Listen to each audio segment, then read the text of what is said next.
राजू खरे यांच्या वतीनं वारकऱ्यांना 2 दिवस अन्नदान। मुख्यमंत्री शिंदे यांच्या मातोश्री स्वर्गीय गंगूबाई शिंदे यांच्या नावानं उघडलं होतं अन्नछत्र। राज्याचे गतिमान मुख्यमंत्री माननीय नामदार एकनाथ शिंदे साहेब यांच्या मातोश्री स्वर्गीय गंगूबाई संभाजी शिंदे यांच्या स्मरणार्थ आषाढी वारीतील भाविकांना मोफत अन्नछत्र उघडलं होतं।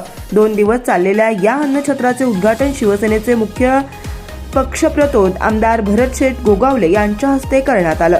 गोपाळपूर पासून जवळ असलेल्या दर्शन रांगेलगत हे अन्नछत्र करण्यात आलं होतं। गोपाळपूर येथील जनाबाईचे दर्शन घेऊन ये जा करणाऱ्या भाविकांना या अन्नछत्राचा लाभ घेता आला। या अन्नछत्रात आषाढी एकादशी दिवशी दिवसभर मोफत फराळाचं वाटप करण्यात आलं, तर दुसऱ्या दिवशी म्हणजेच बारसे दिवशी सुद्धा या दिवशी वारकऱ्यांना भोजन देण्यात आलं।